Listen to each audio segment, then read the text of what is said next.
准备出发，为市中心转一圈。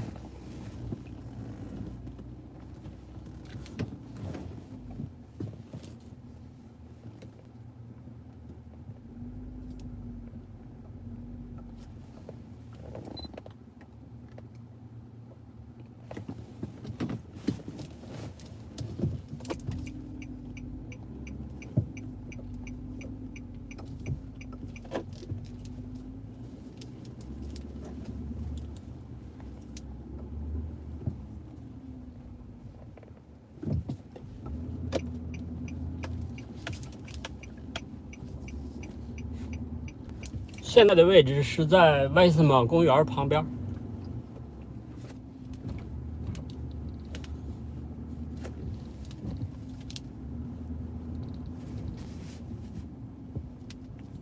今天公园人特别多啊。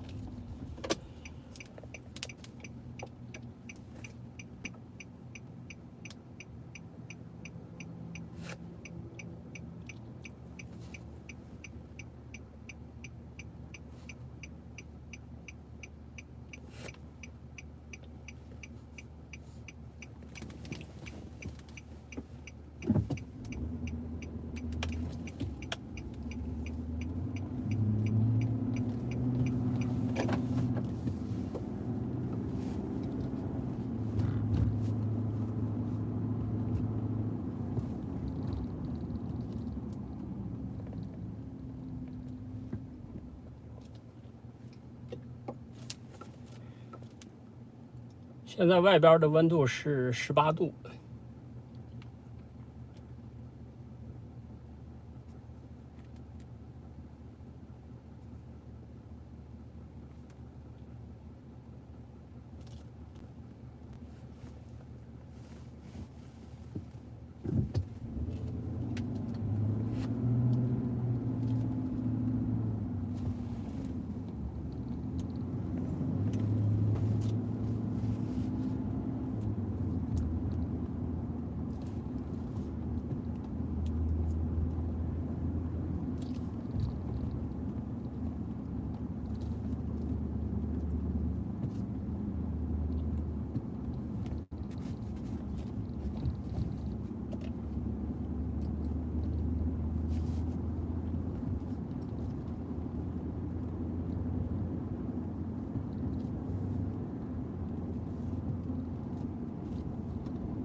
哇，这公交司机也没戴口罩啊！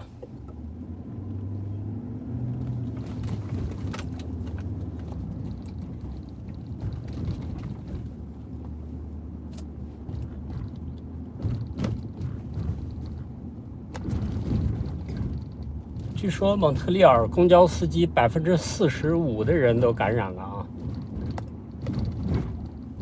但他们还是不戴口罩。你看。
这点在线的都是在加拿大的朋友吧？应该，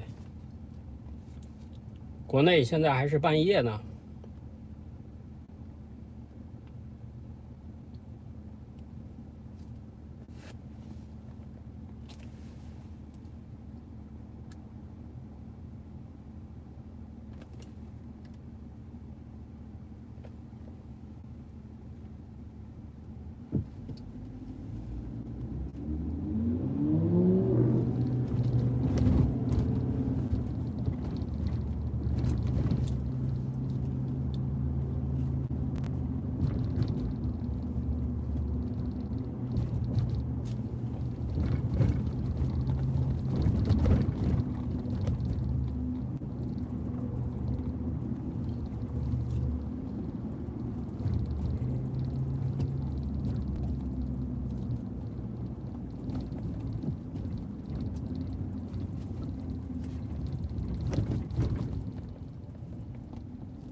黄家山现在不能停车啊！我看有朋友让我去黄家山溜一溜啊，停不了车，停车场都封了，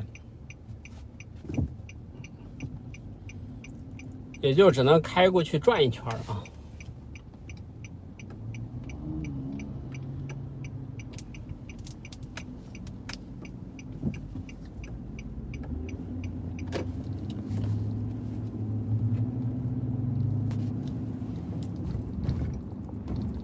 就是前段时间有一个非常好的天气，那个公园里啊人就满了，所以说政府一生气就把这个停车场给封了。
今天是周末，大街上人还是不少。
c'est-à-dire entre mes jambes. Sinon,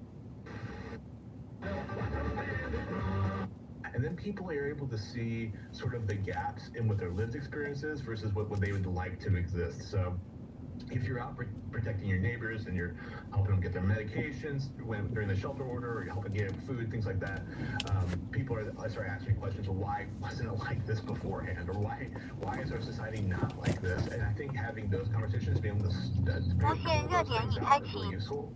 I think people also do not want negative radicalizations. They don't want to be pissed off. I actually think people will literally fight being radicalized if it feels like it's going to make them feel worse. And so I think it's really important to focus on our great histories and what we can accomplish and what we should be excited about trying to do, because that actually gives people a pathway for their feelings. And I think it helps them actually find where they want to be and who they want to be. And so by really talking about our vision for the future, I think that's something we should always keep in mind. I think success and winning and building, having the belief that we can build something is what motivates people. I think that the sort of accelerationist narrative that like somehow things are going to get so bad that people are going to have to rise up is totally false. I agree, and it reminds me of Rebecca Solnit's book, A Paradise Built in Hell, which, there seems to be this understanding or belief that when things get bad and unstable, that people are just going to descend into chaos. And in fact, time and again, we've seen that people actually rise above and really bring forth their best self, because at the heart, most of the time, people want to help other people, and people feel good about themselves when they help other people. I think your connection is it's not working that well. I don't know if any people can hear your comments right now. Can you hear me now? Yeah, maybe just repeat pretty much everything you were just saying. Okay. What did I start? I was talking about how it reminded me of Rebecca Solnit's book, A Paradise Built in Hell, because when we are in situations like this where things are unstable or uncertain, and people seem to have this idea that we will descend into chaos and that it will just become the worst case scenario, and what we've actually seen time and again in natural disasters and things is that people actually rise above it and really kind of become their best selves. And at the heart of it, people most of the time really want to help each other, and people feel good when they help other people.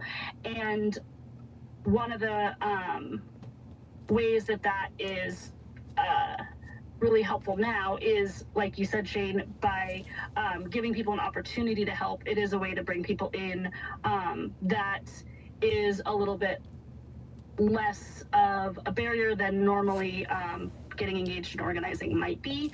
And it's definitely something that is one of the things that I missed when I was talking about like what has worked for my family. My family is really aware of the work that I do, and I'm really open about what I do, and I share news clippings or tell them about like the stuff that we're doing. And I think that is also one of the things that has really helped, because they've seen the effect of the stuff that we're doing, and it has helped to change their internal idea and narrative about what anti-fascism is.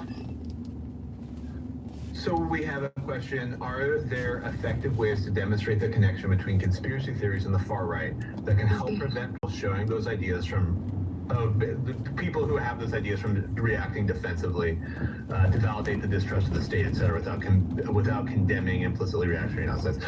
So I think that the question here is, how do you approach, like, if your friends and family start talking conspiracy talk? That's something we all have the experience of, I'm sure, and we're going to have that experience quite a bit over the next couple of months, since we have something that's kind of ripe for conspiracy theories. I would say there's a couple of things here. In a lot of ways, conspiracy theories are the reaction to a pretty common sense feeling, which is that the state and corporate institutions and leading figures aren't really on our side, and people know that really implicitly. I think the way that there's a couple ways I think to confront it. I mean, there's the openly reactionary element of it that I just don't think we can ignore. It's usually anti-Semitic. It's based on kind of bigoted readings of people in a lot of ways. And so I think we should those things should be talked out and made examples, particularly if someone is inclined to not want to own up to that bigotry. If it's something that they, like maybe in a different context, would say that they are against, or you've seen evidence that they'd be against that, I think it's useful to pull those out. But I think it's also important to note that conspiracy theories are really about the particular set of the systems. You know, it's not the ruling class, it's this ruling class. It's not corporation, it's this corporation, and that's factually untrue. It's not just a cabal of people, it's cabals of people in general, because that's how the economy works. It's not the particularities. And so I think talking people through how systems work and making sure, like, yeah, your impulses are actually correct, but it's even bigger than that. It's this entire framework. You know, the pandemic can be explained in the fact that we lack good healthcare systems, and that states are incompetent, and that corporations don't really care about people. I mean, there's like really clear answers as to why this thing happens. So you don't need the benefit of like a manufactured pandemic in a lab in a silly Facebook documentary. So I think actually talking through those systems is really useful. I don't think arguing over like fact sheets actually helps anybody, but I think validating the impulse and shifting it to a systemic analysis is particularly useful. You basically said exactly what I was going to say, so I agree entirely.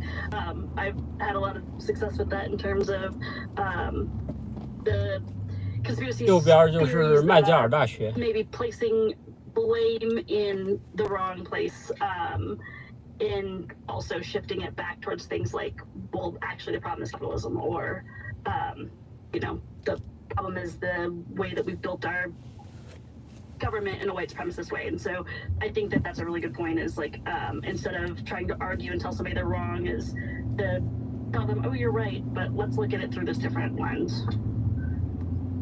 Okay, can you please talk about how to respond to the state using the term mutual aid? Well, it's just wrong.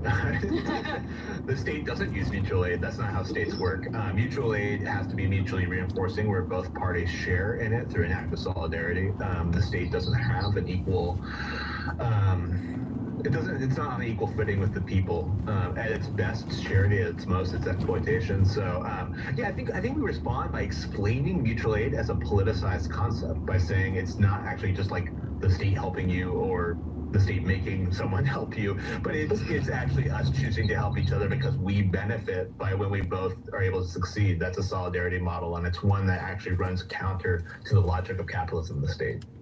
I think this is also an example of the way that the state co-opts leftist movements in leftist language, and we saw it really clearly at the beginning of this pandemic when we started our, we were making and distributing hand sanitizer and doing some of the mutual aid projects, and we started a hashtag of We Got This PDX, and we were trying to use that specifically for our mutual aid projects, and then it was co-opted by not just the city, but by police. And so as soon as the Portland Police Bureau started using it, we completely abandoned it, and it was just yet another example of the way that the state will co-opt what they see working in grassroots and leftist and mutual aid movements, because they do see the success that we have and they want to destabilize that and use it for their own agenda.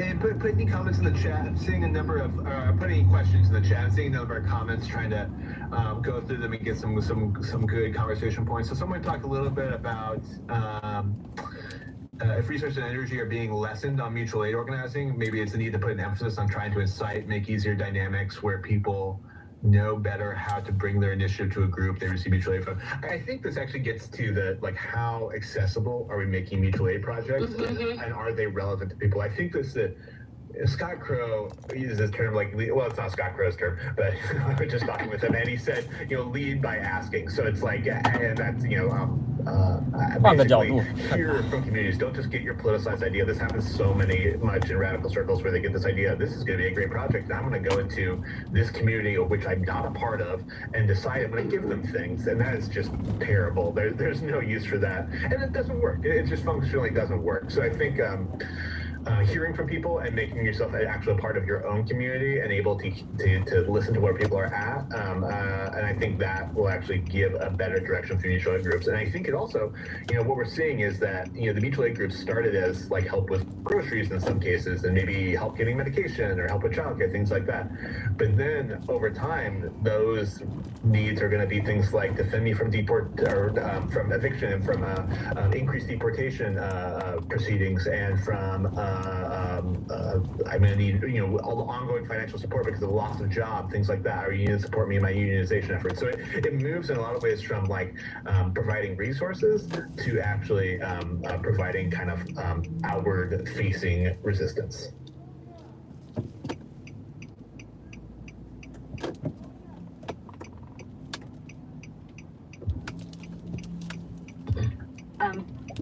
I have nothing to add to that. Is there more questions? Not yet, but I might have a question. What's next for Pop Mob? Well, so we actually just had a meeting last night where we had that conversation about are we shifting our mission? What is our role in a post-COVID world? And talking about what we want to do in terms of mutual aid. Our hand sanitizer project is kind of wrapping up, and we're trying to kind of figure out what we're doing next. One thing that we did just do is we had our first, we started a podcast, and our first episode dropped yesterday, and it's on most podcast apps, with the exception of we're still waiting for approval from the iTunes store. So if it's an app that uses the iTunes store, it won't work, but it's on Spotify and Stitcher and a lot of other platforms and SoundCloud. So we're going to be going forward with doing a podcast, and then on top of that, when we were talking last night, one of the things that we said was how do we prioritize that anti-fascist organizing and mutual aid and community defense, and how do you figure out where to put your energy? And you made a good point earlier when you were talking about the election and how it has a tendency to suck a lot of leftist energy out of other movements. And so that's one of the conversations we're having is when we started, we said we were going to focus on one thing and we weren't going to be a mutual aid organization, but then we've shifted into that because that was the most pressing need that we've seen. But there's also a lot of other people doing mutual aid. So is this an opportunity for us now to pivot back into doing something that is more in response to this, organizing that we're seeing on the right, and how do we do that, and how do we change our tactics and strategies? And so I think that's a big conversation we're having now, and we don't really have an answer yet. So there's a couple more questions that come in, and we only have a few minutes left, so I'll try and go through them kind of quickly.